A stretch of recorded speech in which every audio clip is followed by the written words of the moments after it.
party people. How's it going?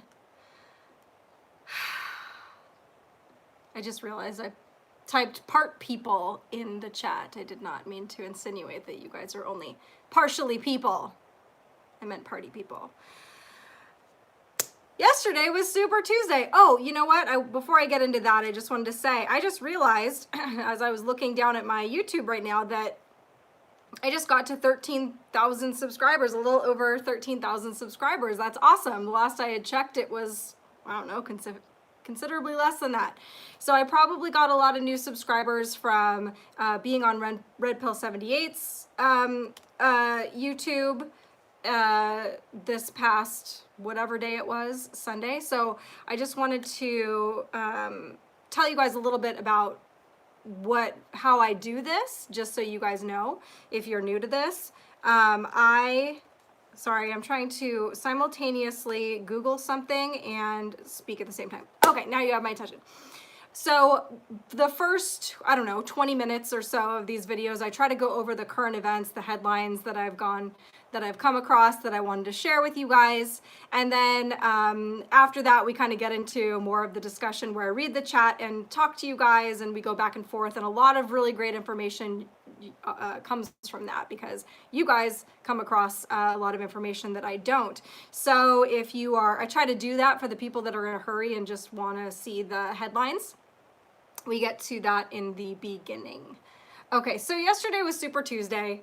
I don't know if any of you guys were watching. That was part of the reason why I decided to do my live tonight instead of last night, was because I wanted to watch it as it unfolded.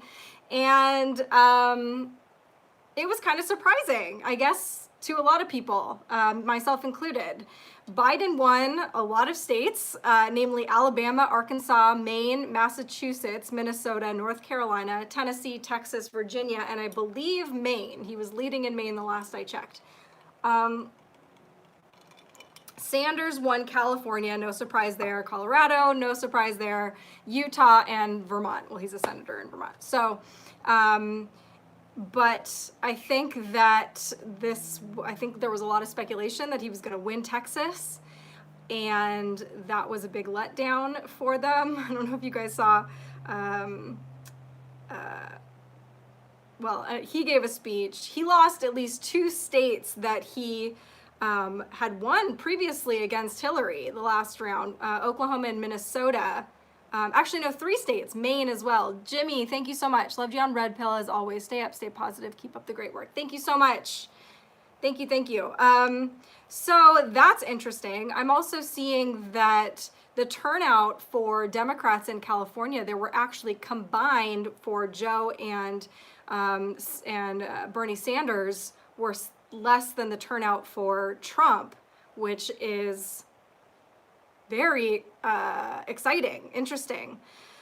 Star Karma, thank you so much. Super sweet seeing you on RP78 on the weekend, Love and Light. That was a lot of fun. We'll go over that at the end too, and I'll talk about some things, because I've actually been getting a couple messages from people, so there are a couple things I wanted to address from that. So yeah, it's interesting. I think that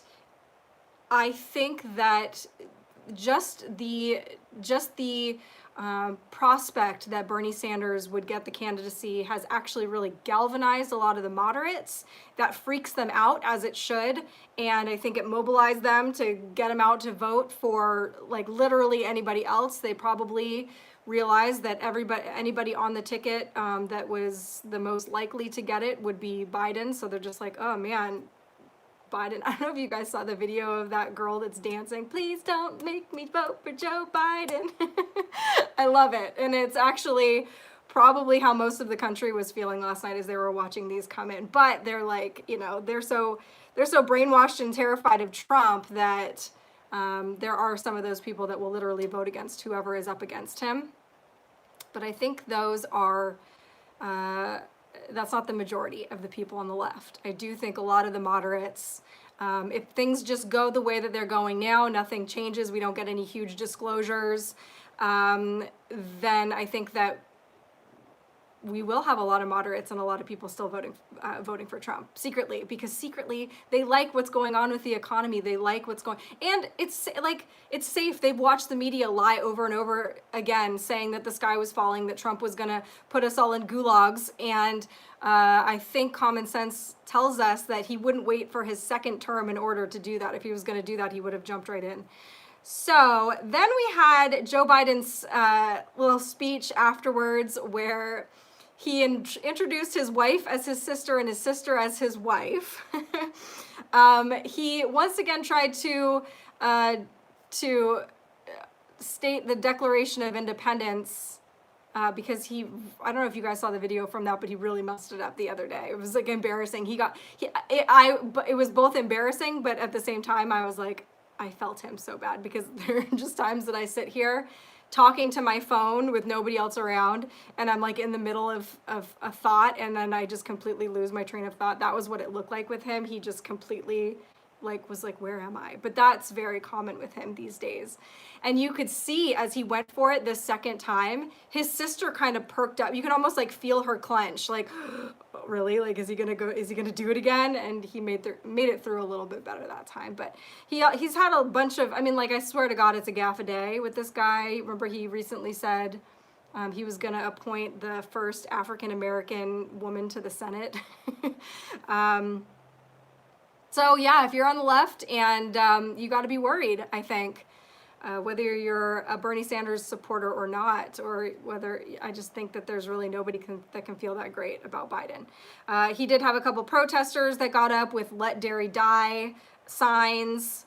I thought it was weird when that happened. I watched his wife and her reaction to it, and it was, I don't know how to explain it. She was like, you're okay, just keep going. It wasn't like what I would think of as a normal, I don't know, it seemed more protective, or like how you would treat a child in that. Like, she was consoling him, or trying to guide him back. I don't know, something about that seemed kind of weird. We don't think he doesn't know it, we just think he's senile. Yeah, that is the truth. I do believe he's senile or something. Something's going on there. So yeah, things seem to be going in Joe Biden's direction, at least for now. So Mike Bloomberg has now suspended his campaign and is endorsing Biden. That's got to make a lot of people really happy. Same with Klobuchar, Mayor Peanut, and Tom Steyer all suspended their campaigns right before Super Tuesday. Again, it just seems like this is a repeat of last time with the Democratic Party. They're just really trying to screw Bernie Sanders. So we'll see what happens with that. President Trump has been tweeting about that a lot. Actually, so has his son. And, you know, they are trying to call attention to it. I don't know, like, obviously there are several reasons that they would do that. One is that some of those people are going to be so angry that they might end up voting for Trump just out of spite.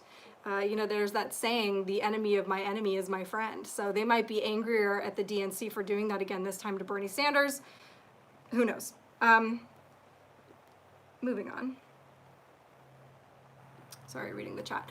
Pelosi's dirty little secret, she held back coronavirus funding bill so the DCCC could run Super Tuesday ads against GOP. So speaking with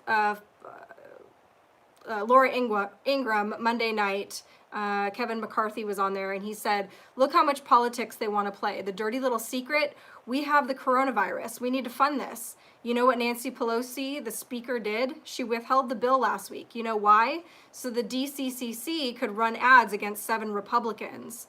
Ingraham asked, how many people ran ads on the coronavirus fundraising appeals?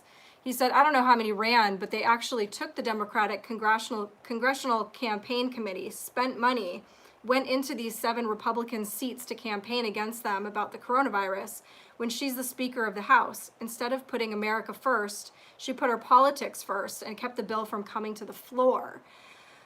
So, who was it? Chuck Schumer that deleted the tweet saying, I think I have it on my... I do, I saved it. He deleted the tweet since, but right after, when Trump suspended air travel by China, or to and from China, Chuck Schumer had a problem with that, even though in hindsight, we look back on that, that was actually probably a very smart thing to do. It probably saved a lot of people in our country from getting the coronavirus. Chuck Schumer tweeted, "The premature travel ban to and from China by the current administration is just an excuse to further his ongoing war against immigrants. There must be a check and balance on these restrictions." Well, he has since deleted that because he done goofed. That was a stupid thing to say. And again, just trying to politicize this in any way that they can, and not telling the truth. A new IG report, audit of the Federal Bureau of Investigation's effort to identify homegrown violent extremists through counterterrorism assessments. I've got the link to this down below. Oh yeah, also if you're new, most everything that I talk about when I'm going through the headlines will have a link below, and they're typically in order of when I go over them. So in this, this says, "We found at least 6 attacks committed in the United States by individuals who the FBI had previously assessed or investigated, including 2009 Fort Hood, 2013 Boston Marathon bombing, and the 2016 Pulse nightclub." This, to me, is almost a bit of soft disclosure. They're putting this in the eyes of, okay, so the FBI was letting these people go. We're going to get into this a little bit more when at the end when I'm talking about Philip Haney, the whistleblower. But to me, this is like they're showing us that the FBI let these people go, that they could have possibly done something to stop these. So that's step 1. Step 2, and I think the people's minds, is going to be, why were they letting these people go? And so we'll eventually get there, but this is a big thing to be putting into the public eye right now. Little thing with Jeff Sessions today. Trump tweeted, so it was in response to a Politico tweet saying Trump's former Attorney General Jeff Sessions finished well short of a majority in his Alabama state primary. He now faces a runoff against former Auburn football coach Tommy Tuberville. So Trump tweeted in response to that today saying, "This is what happens to someone who loyally gets appointed Attorney General of the United States and then doesn't have the wisdom or courage to stare down and end the phony Russia witch hunt. Recuses himself on first day in office, and the Mueller scam begins." So I saw a lot of people responding to this saying, to those of you who thought that this whole Sessions thing was political theater, that, you know, in the end he was going to end up being a hero and we were going to see all of these things that he was doing, this is now proof that that is not the case. I don't think so. I think that this still could be a part of the theater. I linked below a tweet by a Twitter account called Try the Great Awakening, where they actually have a good graphic of all of the FBI DOJ that had been cleaned out. And they say, FBI DOJ house cleaning, appointed Huber, Durham, and untold others. Sealed court records began to soar when Sessions was AG. Unprecedented members of Congress resigned or didn't seek re-election. Unprecedented corporate resignations. He was out of the public eye and busy. Don't forget that Durham was appointed the same exact day that Q started to drop. What are the odds? And, you know, so again, looking behind the scenes and seeing, you know, not taking things at face value, even if our president, not even taking the things our president says at face value, because there still could be something to gain from a public appearance of these two people not getting along or not being on the same side. So I don't think that that's necessarily proof that this was not political theater. It's more like, you know, confirmation bias of that's just what they want to see, so that's what they're going to see. It reminds me of when I was in high school, my friend, our friend got super drunk, like so drunk that none of us wanted to take him home to his house, and we didn't want to take him home to our houses, so we decided to all collectively go in and just get a hotel room for the night. There were like 8 of us. And so he was like passed out on the bed, and the rest of us are just, you know, hanging out. And he woke up and he was like, "What's going on? Where am I?" And one of my friends is like, "Dude, we're in Mexico." And he's like, no, we're not in Mexico. He's like, yeah, we're in Mexico. He's like, no, I can't be in Mexico. I have to work tomorrow. He's like, dude, it was your idea. We're in Mexico. He's like, no, I don't believe you. My friend was like, go look outside. We're in Mexico. He opened the door and I don't know what he looked at, like a palm tree and a tree. Like we were literally across the street from our high school. And he's like, oh my gosh, I can't be in Mexico. So like if your brain is already believing it, sometimes you'll just see that. So maybe that's the case in my case. Maybe I just am seeing that Jeff Sessions has played an important role here, and it will come into the light eventually, but I guess ultimately we will all see. 4.5 million or more than 4.5 million face masks and 100,000 bottles of hand sanitizer have been found illegally hoarded in distributors' warehouses in areas around Seoul, South Korea, police say. I had been seeing that there were shortages of hand sanitizer and things like that, people trying to buy them on Amazon or even just like at the store. People are panicking and trying to get hand sanitizer. A couple things about that real quick. It's just my opinion. Obviously, I'm not a doctor or a scientist, but it's just my opinion. It's probably always better to wash your hands. I guess that hand sanitizer is something good to have on hand if you can. No pun intended, if you can't do that, but I don't think that it's a good substitute for it because I really think that this is kind of how we're creating these super bugs.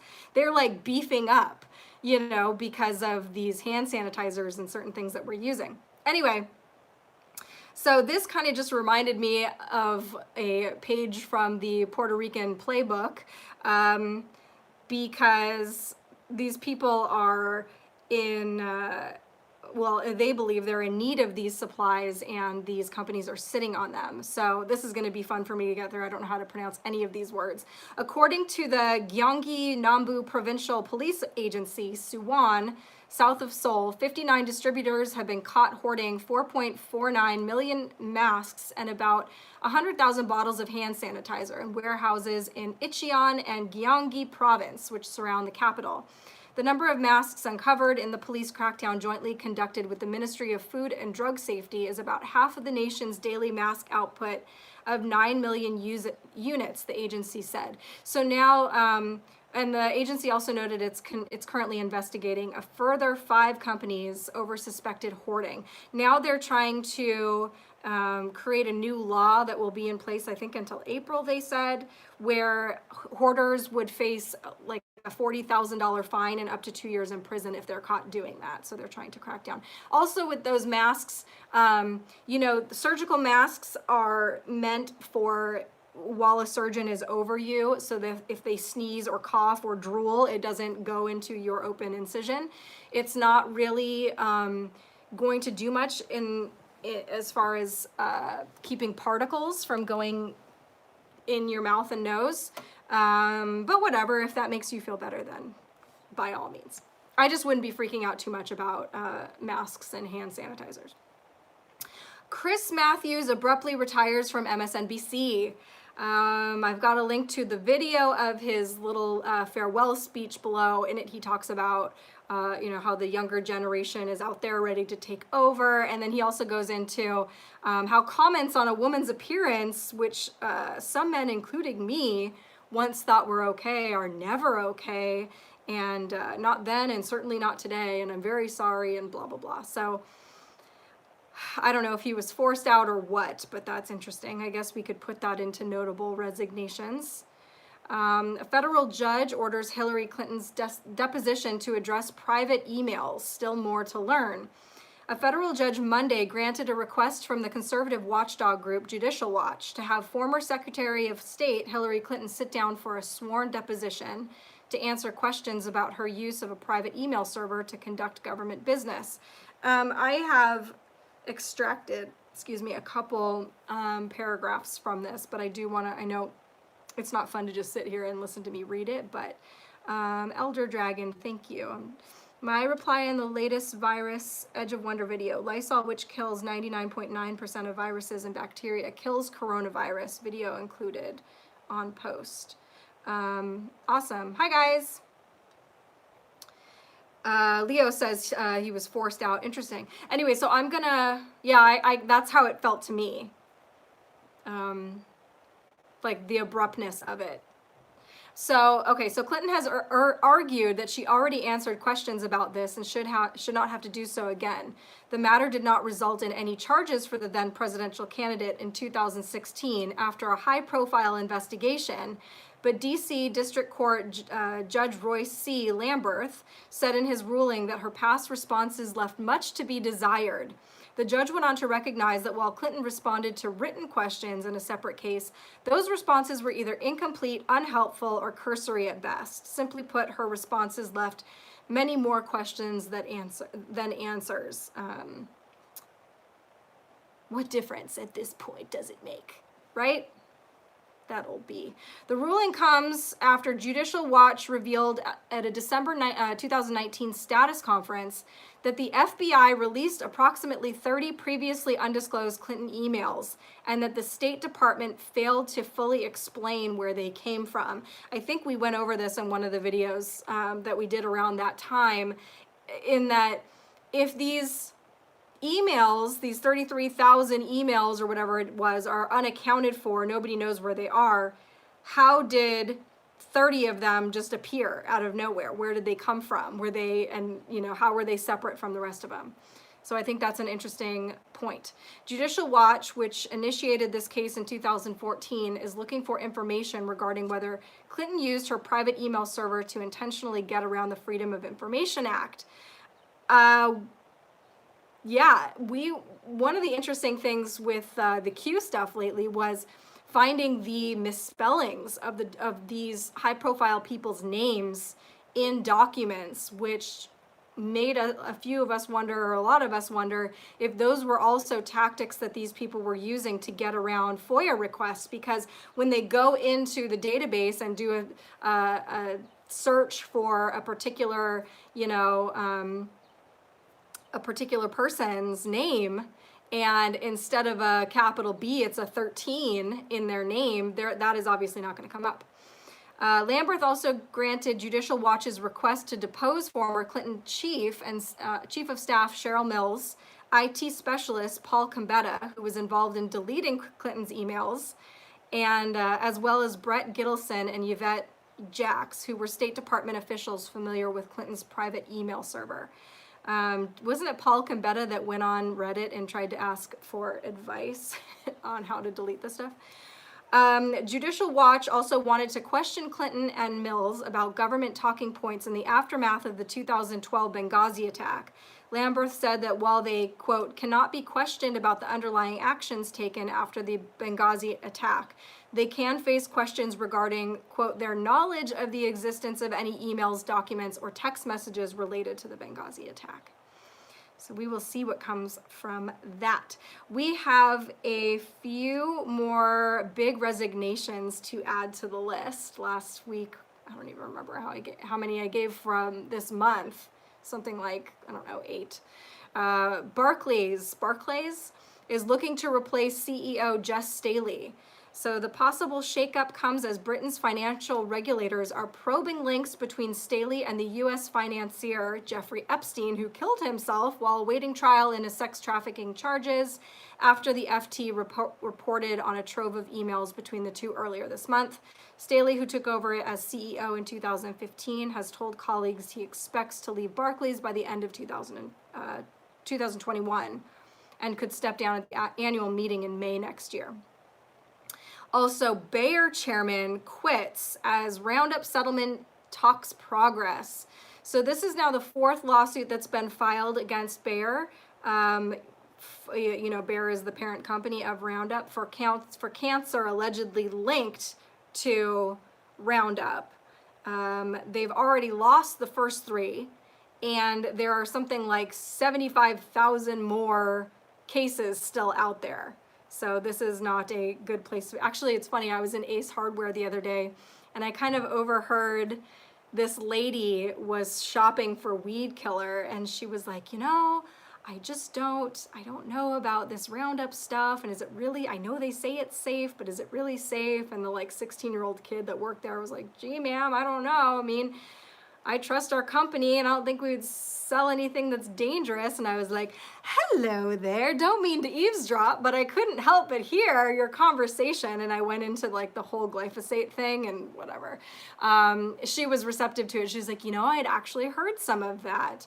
You know, whatever we can do to keep these poisons out of our lives, you know, those cases are, at least the first ones that I know about, are linked to farmers that were exposed to this stuff on a regular basis, a lot of it. It wasn't just some, you know, woman outside spraying a couple pieces of crabgrass. So, but still, if you're trying to, there's so many toxins that we're already coming in contact with. We're ingesting them, we're inhaling them. It's best to do whatever you can. I threw my Roundup away 2 years ago when I was hearing about this, or last year, whenever it was, and I have been since picking weeds with my hands like it's the Middle Ages, but it's good exercise, you get some sunshine. I also have some weird rash on my finger because I think I was allergic to something. But anyway, that's that. I know a lot of us by now have seen the video of Oprah falling on stage while she's talking about balance. Madonna also fell on stage like the day before, the day after that. And really the only reason why I bring those up is because it just seems that some of these people are losing out on the luck that they have had for a very long time. And a lot of these people look to be, oh, we're gonna have a commercial break here in just a second. What?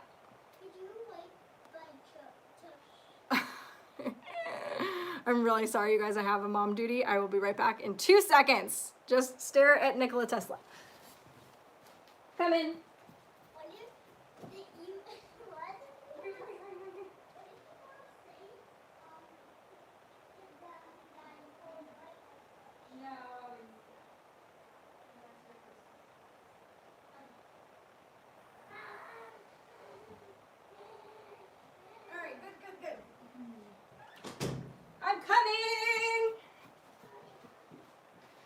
So sorry, you guys. Minor emergency. All is well. I am back. But the second thing, the Madonna thing, I actually didn't even know this in the article that I found that had the story about it. It was saying that she's been using a cane for several months even. I didn't even know that. I hadn't seen pictures or video of that. So, yeah, I had tweeted the other day that, you know, there were just a few reports that were catching my eye. One was that the Pope was sick. There were the 7 officials in Iran that are sick with the coronavirus, including some pretty awful people, including the point person for the Vatican.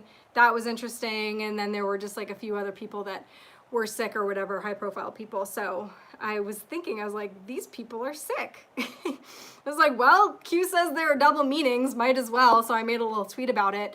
And then a lot of people were saying, yeah, and you know, Elton John canceled his tour because he's sick, and Pete Buttigieg canceled this because he's sick. And so we were just kind of speculating on the possibility that Q might have had, there might be double meaning. We know, I think a lot of us think that when we think of these people are sick, we think sick in the head because of certain crimes that they've committed, but there could be double meanings there. And I have had the thought, some other people have brought it up to me also on Twitter, about Kuru, which if you don't know what that is, look it up. But especially the symptoms of Kuru, if you look at those and then compare them to some of the stories that we've heard about Hillary Clinton and the way she smells and her behavior and the coughing and the shaking and the fainting and all of that, it does start to paint a picture. So, uh-oh, the chat is killing you. I don't even want to know what's going on in the chat right now. Going to focus. We just have a few things left. Facing 250 sex abuse lawsuit, the Diocese of Buffalo declares bankruptcy. So they filed in federal court. They're facing between 50 million and 100 million in estimated liability. So a lot of those have to do with sexual abuse lawsuits. Remember I think I put it down somewhere if I didn't. I believe it was in 2019, the Child Victims Act. We talked about that also on one of my previous lives, when that happened. McMoron.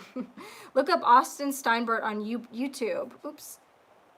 He claims to be Q. It might be the beginning of disclosure. His story checks out so far. It's fascinating. Interesting. I'll check it out, but I would obviously be very cautious of anybody saying that they were Q for obvious reasons. But I'll check it out. Thanks. Chris, good evening, friends. Kate, you had me rolling last night. My abs hurt so bad. Thank you. And thank you, Chris, so much. Very generous, guys. You are awesome. So the Child Victims Act in 2019, basically what they were doing is they took off the statute of limitations on sex crimes in the state of New York and gave a 1-year window where, you know, people who had cases from the past that never did anything about them for one reason or another could now go after and sue these people. So obviously we've got a lot of child sex crimes coming out of the woodwork accusing victims coming out of the woodwork to accuse the Catholic Church. There have been more than 300 Child Victim Act lawsuits filed in Western New York, I believe, because of this act.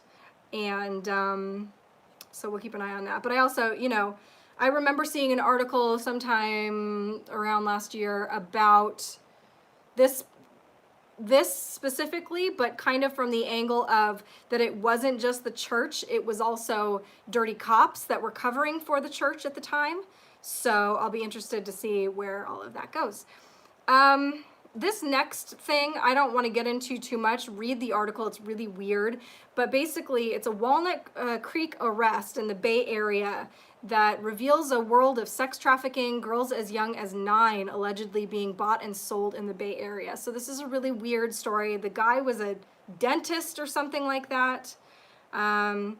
Oakland man named Cassidy Liverini Doyle, 36, an oral surgeon. Okay, so he's an oral surgeon, and he tried to kidnap this woman, and then he tried to, the woman was doing custodial work for a building, and he tried to abduct her, and when she fought back and that didn't work, she had 2 young daughters with her under the age of 12. He then tried to buy the daughters from her, and for thousands of dollars or whatever. Something happened. He stuck around, and then the police got him because he was still in the area. This woman obviously called the police. He tried to, or maybe he did leave the country, and when he got back, they had already been investigating him. And while they investigated him, they found all kinds of weird stuff in his home, like a bunch of different objects that were actually cameras, like a hanger and a key fob and a bunch of other things. And they also found in his emails him trying to use a service to procure children, you know, multiple accounts of that. It's frustrating when we read these kinds of articles because they don't, obviously the important part is, what was the service? Who was he emailing that he was trying to procure these children from? What was the trafficking ring? How did he get in contact with him? Yes, we realize that this person was sick, and, you know, to put the pieces together and to understand like who is responsible for these things. It's frustrating when information like that just comes out. But I thought that was an interesting article. I put that down below. An activist investor, Elliott Management Corporation, or Corp, has taken a sizable stake in Twitter Inc. and plans to push for changes at the social media company, including replacing Chief Executive Officer Jack Dorsey. So that could be another notable resignation if that ever ends up happening.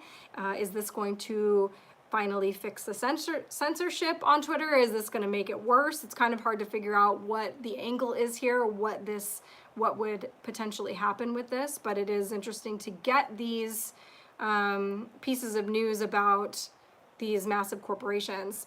We know, a lot of us know, what has been going on with the censorship on Twitter. Actually, a girl wrote to me today, and she was like, you know, a lot of times I would see things in my Twitter feed where it was like, this person that you follow liked this tweet from like Ilan Omar saying like just like the worst thing imaginable. And I was like, that doesn't seem like something that that person would like. And a lot of us started to realize that there was this pattern of that happening. It was almost like they were putting it in our profile on purpose, and none of us really believed that these people were actually liking the tweet. Or it was like, you know, Chuck Schumer's tweet would show up in my profile because it would be like, oh, this person follows that person. Anyway, so this girl wrote to me today and she's like, hey, I just wanted you to know, I'm pretty sure you didn't like this tweet, but I just wanted to see because I know they do that. And I've already forgotten what the tweet was. I can look at it. I've got it somewhere. But anyway, was it a Chuck Schumer? Might have been Chuck Schumer, something like that. No, it was Mike Bloomberg. It was a Michael Bloomberg tweet. And anyway, I went to go look at the tweet just because I was curious, and there actually was a like on it. And I'm almost positive I didn't accidentally hit that like. But even if I did hit that like, the thing is that by that time, it was like 9:30 in the morning, I had probably liked about 50 tweets by then, let's be honest. So the fact that they would take that one tweet and be like, you know, Kate liked this tweet and put it in your face, it's like we know what they're up to. And it's annoying. Greece, Austin Powers. Greece, I put a few tweets below. There's an account that I follow called Based Poland, and they are covering kind of what's going on there. So Erdogan announced that 18,000 migrants have passed through the Turkish border and that he expects that number to rise to 25,000. They're now stuck between a no man's land between Greece and Turkish soldiers don't allow them back. So then there's another tweet that I linked below of the migrant reception centers on fire because the Greeks there on Lesbos were burning it down. The UNCHR, which I guess stands for United Nations High Commissioner for Refugees, had built these migrant reception centers, and the Greeks are basically like, nah, and went down there and started burning them down. And then the next tweet that I had linked were locals of Lesbos and Chios in Greece, and they have defeated riot police forces sent there to protect the construction of new massive migrant camps, which the locals had started destroying. Before retreating to their boat, they smashed up the locals' cars in revenge. So lots of stuff going on over there in Greece. Last thing I have is a really awesome article by The Sharp Edge. It's on Corey's Digs about Philip Haney, the whistleblower that was found shot dead last Friday, I believe. The article is really great. Read it, read it, read it. It's really important for us to know what this man was blowing the whistle on, because this might be the only red pill you need to understand how this past administration was trying to destroy our country from the inside. And there are whistleblowers out there that can prove it. And obviously, this man perished. His friends were saying that he was going to write another book where he was going to name names and that he had more information to give. When a whistleblower dies, it's typically not in revenge for what they have already disclosed. It's probably because of more information that they haven't yet. So hat tip to this man, obviously. Think Philip Haney. Sounds like one of the best patriots this country has probably ever had. He was standing up and doing the right thing when it was very hard to do. I thought it was really interesting. Okay, so every day or every time I do these, I put my links into that tiny URL thing, so I condense them so that they will all fit, because I made the mistake one time of trying to go live. I had all my links and they wouldn't fit, and I was like scrambling. And I always laugh because it's a random generated URL that they give you that's made up of a bunch of different numbers and letters. And the the consistency of those links that are created for me, having cues in them, is just like, it always makes me chuckle. Because it's all the time. You guys can actually go through my videos and see how often that is. But anyway, I thought it was interesting that the URL that Tiny URL came up with for this particular article was Wet Q Mob. First of all, it doesn't have any numbers in it. It's weird that you would get even one short word, but then the Q and wet works is when, you know, the mob kills somebody. This guy was blowing the whistle on the mob. I just thought, oh, that was very interesting. I tweeted that. You can see the picture of it. Actually, you can look at the thing below and see it. Valerie Jarrett looked like Dave Chappelle's Prince shagged Austin Powers. I saw that. That was, there's no way that she did that without knowing. Do you think? Like, if she did that and that was not intentional, then she has no friends or nobody that cares about her, because anyone would take one look at her and be like, okay, you look like Austin Powers. Is that what you're going for? Yes, wet work is when somebody is killed. So those are all the links I have for you guys.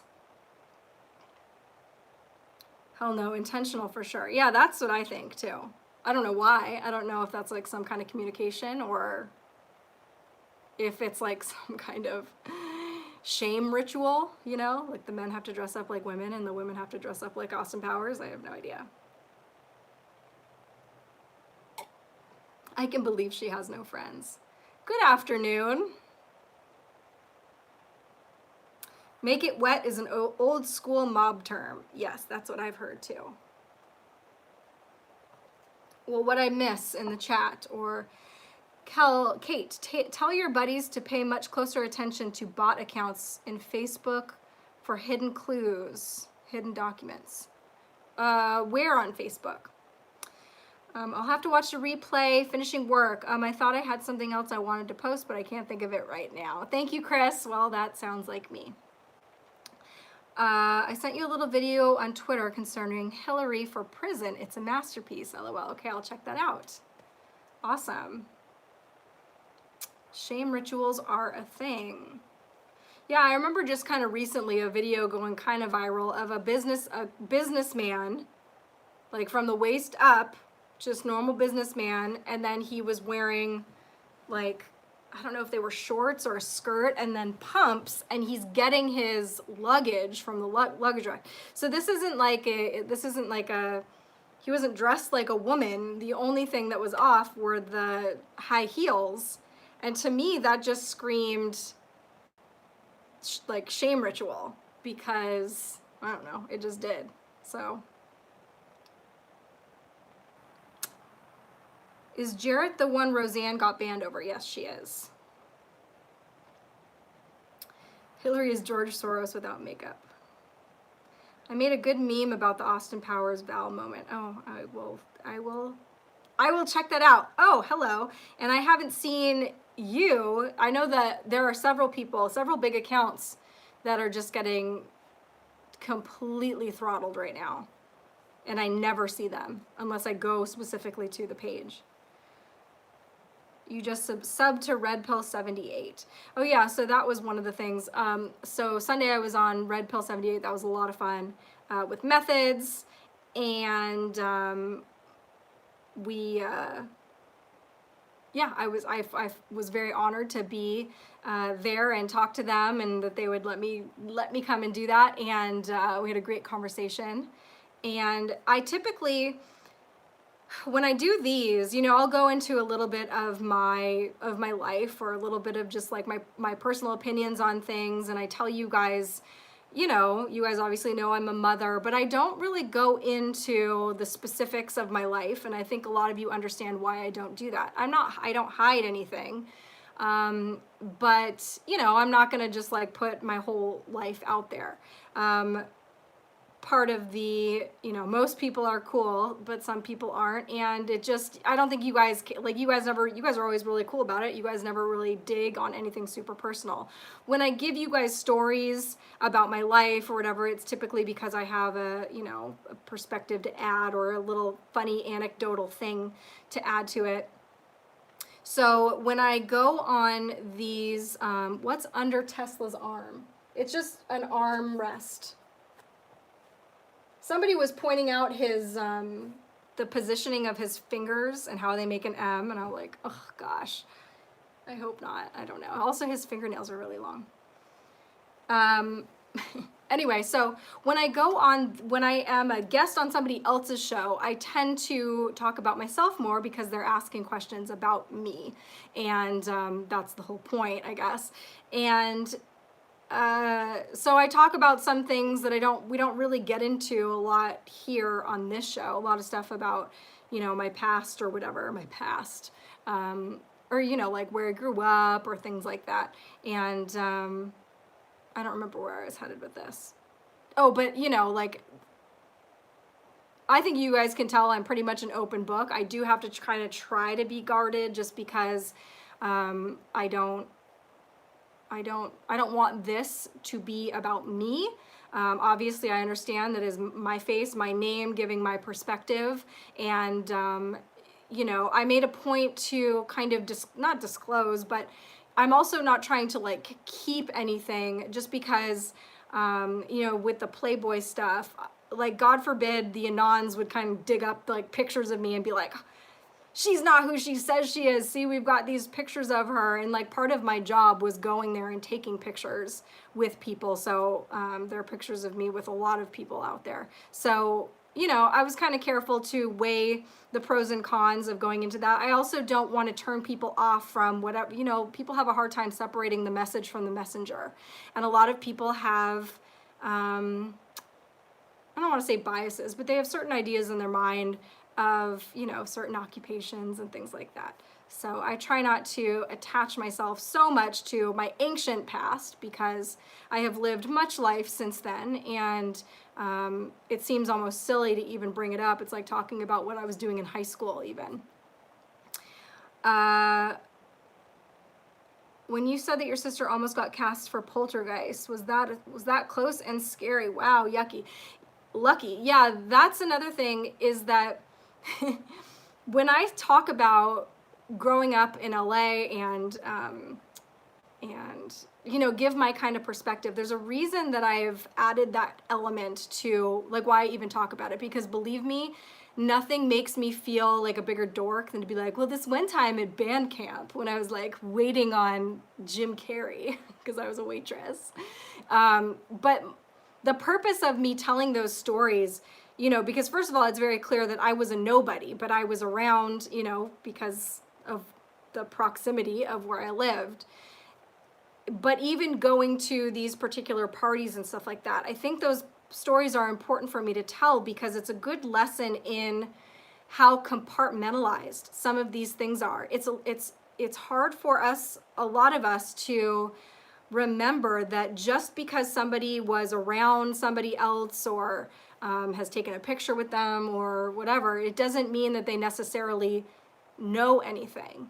A lot of us are like speculate even just about being around, you know, whatever. You guys get what I'm trying to say. Haha, me too. 30 years plus in La La Land, waiting tables. Yeah, actually, that was a true story. I worked at a place. It was called the Malibu Inn, and it's kind of iconic. It's on PCH, and it's been there since like, I don't even know, a long time, maybe like the 40s or something like that. And I was being trained as a waitress there, and literally my first table, this place did not get a lot of action, especially during the day, and it was like a breakfast shift, I think. And literally my first table was Jim Carrey. So that was like very nerve-wracking, and I was like, this is like the worst thing. I was so embarrassed. I was so nervous. I didn't know what to do. And he was honestly kind of nice and very tall. It's actually really great to know someone like you can come out of LA. Thank you. You know, most people I know were like me. There was nothing special about me. It's just that the a-holes are so visible. that it's easy to think that everybody, I mean, not that California is not without its problems. That's why I no longer live there. But love your stories. They are relevant and super interesting. Thank you for sharing. Thank you so much. Thanks for joining the fun over here. Oh, Red Pill people, welcome. Hi, Kate. Do you know Liz Crokin? You need to get on her on your show. I do not know Liz. I know of Liz. I grew up in Malibu. Malibu Inn is right across the street from Surfrider Beach. Yeah, Surfrider Beach is where I used to frequent a lot. Not only when I was a kid, but when I moved back when I was 21, I used to live in Topanga Canyon, and I used to go there a lot. That's where I learned to surf, actually. It's a good beach. Sub to NBR News Blast readings while you're at it, guys. True, true. Metatron puts together very concise, awesome, like if you want to know what's going on and you don't have time to listen to me ramble, that's a great source to just get it all at once. And, well, he also gets a lot of stuff that I miss. I usually get a lot of my information from him. Not to sound cheesy, but I've noticed we have more than one or two similarities. I love hearing as much of your story and would love to know more. Thank you so much. It's a fine line to walk because I also just don't want to be, I don't really like talking about myself. I like, you know, I think I have a lot of funny stories. And the other thing is that for me personally, obviously I'm one of those people that subscribes to the idea that the universe will give us signs here and there. You know, I don't like bet the farm on it, but it does make me chuckle. It's something that I've noticed since my awakening is that if you are open to it, you will see signs everywhere. Just these little, it's almost like, you know, like God has a sense of humor and you will find all these little things. So one of the things for me has been looking back on my life now, knowing what I know and seeing all these tiny brushes with people that are involved or moments where, you know, there was some kind of a connection there. Most of those connections are just personal to me, wouldn't mean anything to you, but I do feel like my life was always trying to be like, wake up, Kate, wake up. And then once I got it, I can look back and recognize those things. But I also feel like I was being protected big time. Because I'm not kidding you when I tell you, I know nothing. That should probably be my ringtone. Yes, if you also do an interview show with Tiffany Fitzhenry doing awesome work, mentioned by Roseanne frequently. Yeah, I follow Tiffany Fitzhenry. I really, really like her and the stuff that she puts out. I retweet her a lot. Jim Carrey is a high priest, satanic order.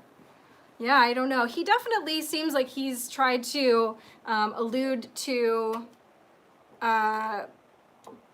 you know, the Illumidonkey and things like that. And he's a hard one. You know, he paints these pictures now. He seems like kind of a wackadoo.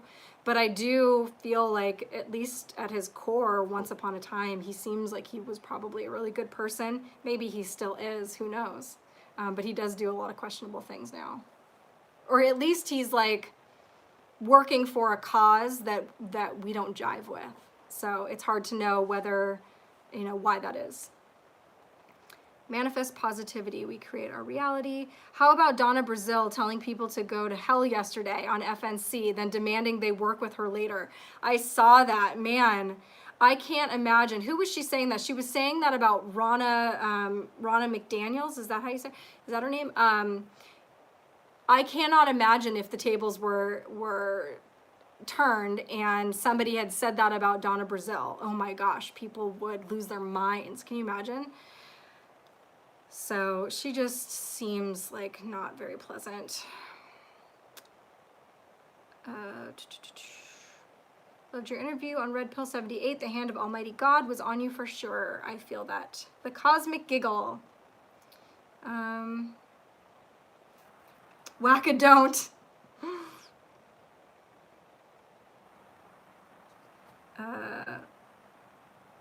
Head of RNC, yes. Ronna McDaniel.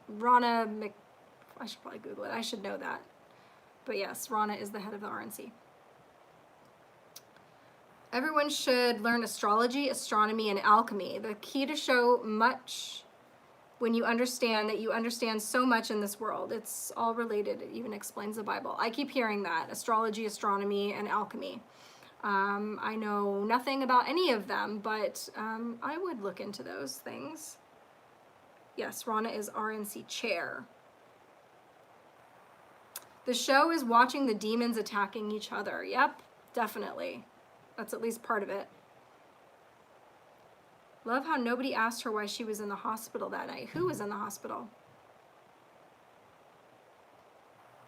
iWokeness News had one just like the picture, but I traded it for the wife's a year ago. Now the wife's is gone. I wish I had the car now. Oh, I must have missed the first part of that conversation.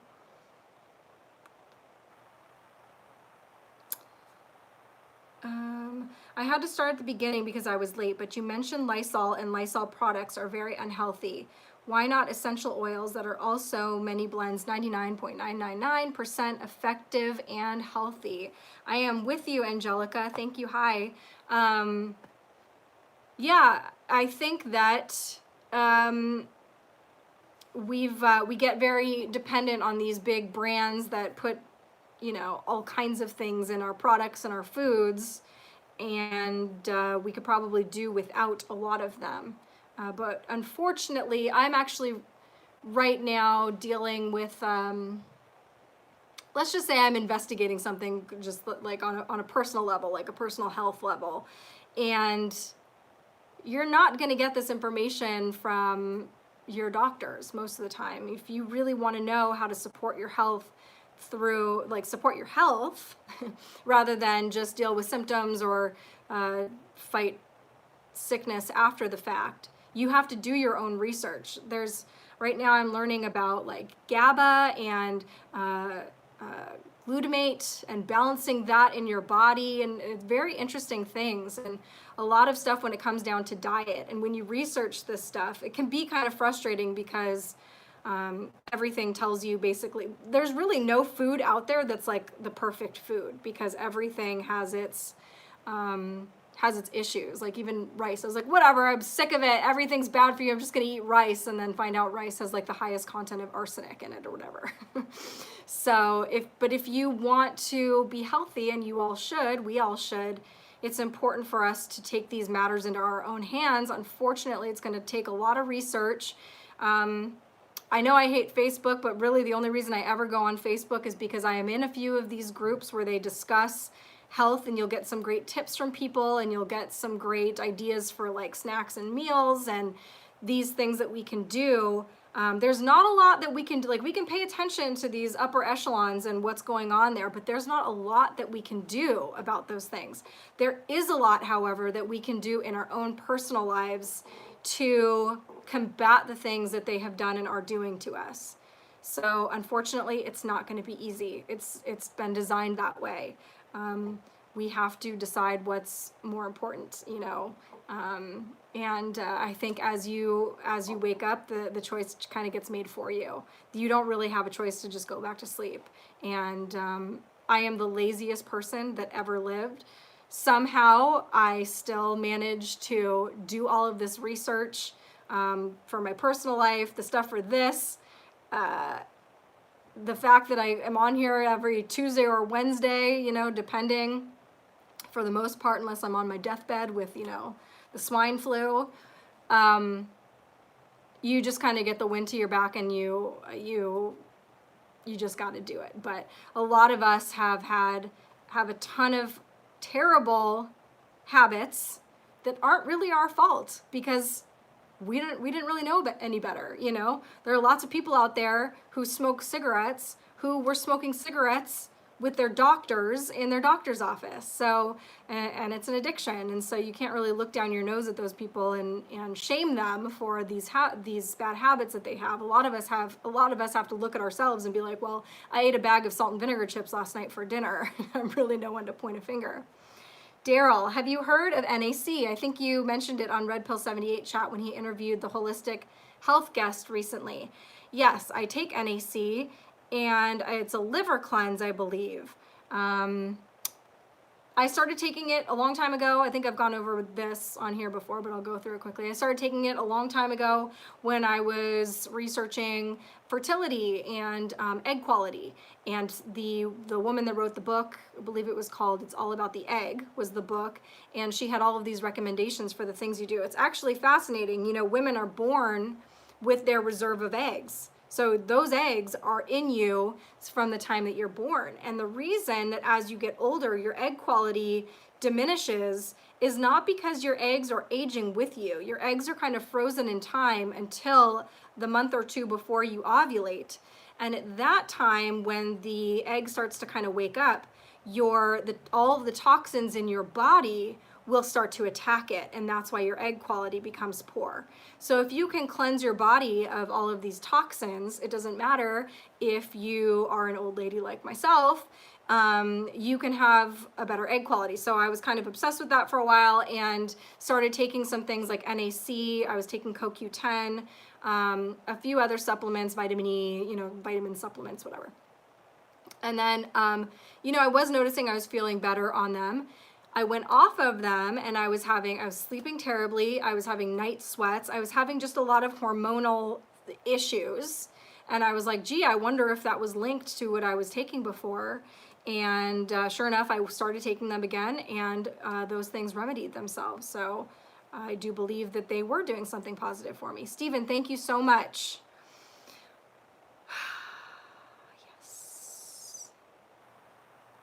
AscensionAngels.com has lots of healthy oil blends. I always told myself, I've been telling myself for a while that I want to get into essential oils. I have a few more just because I like the smell of them. Like I've got jasmine. I don't know if that's like usable for anything.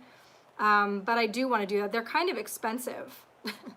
But so is everything else. So is getting sick. So it's give and a take. Hey, Kate, I haven't seen you in weeks. YouTube stopped notifying me when your live shows would air. Darn it! Well, thank you for being here now. I take Skywalker THC. It does wonders. Well, it sounds cool. I've never heard of that before.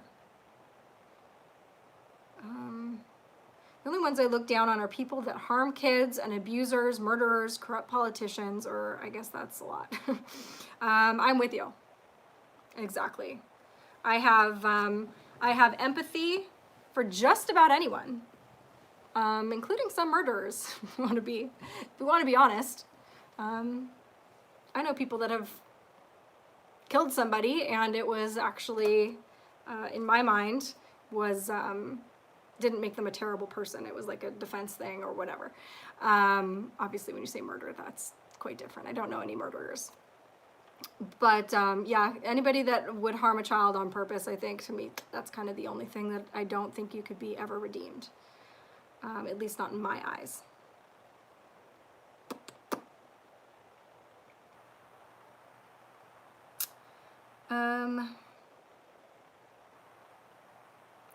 It might sound strange, but the Dollar Tree has some great vitamins. Check it out. They have all kinds of good things. Great place to build a bug out bag and stock up on dry goods. In the like height of well, I guess we're still kind of in the height, but like when all of the coronavirus stuff was going on in Wuhan, and I was sitting here on my deathbed watching it, my mom calls me from the dollar store. She's like, do you need any hangers? Do you need any stuff from the dollar store? I'm like, Mom, get out of there. Stuff comes from China. But it might not. I have no idea. I don't know what I'm talking about. But yeah, the Dollar Tree. I did see an article recently, though. You do have to be kind of careful. The Dollar Tree was selling essentially like 3 different kinds of Colgate, and some of them were being manufactured, I don't remember, like in the Philippines or something like that. And they had chemicals in them that are actually illegal here. So they're not being there. It was what's the word I'm looking for? It's not Confederate. You know what I'm trying to say. Counterfeit. Counterfeit toothpaste with like chemicals that are illegal here. So, you know, it wasn't a Dollar Tree. It was a dollar store, some other kind. And they were doing an expose on it, and the owner of the store had no idea. And he started taking all of the counterfeit ones down. But you do have to be kind of careful, I guess, when There might be a reason that something that is like $6 somewhere might be $1 elsewhere. And obviously also too, the quality of your vitamins matters very much. So while it's not impossible that they might have some secret way of getting really high quality vitamins for inexpensive, I would be a little bit wary.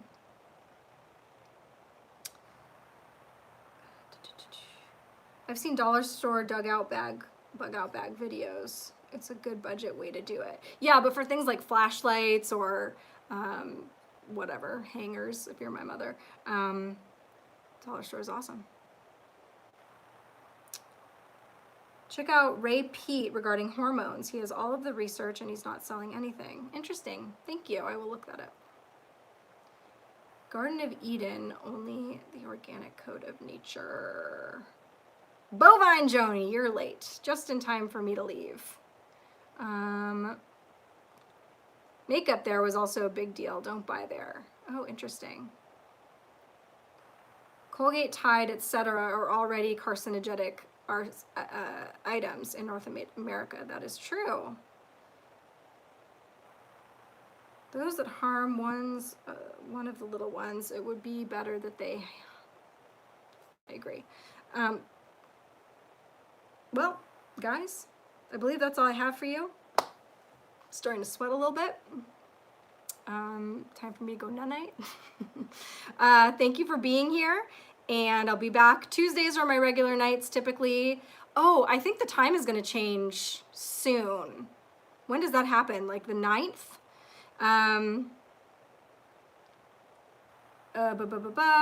Yeah, whenever that happens. It makes I have to always do math when the time is going to change, because that's going to change it for me, but it won't change it for you guys. It will be 5 o'clock Pacific on Tuesdays is when I will be going live.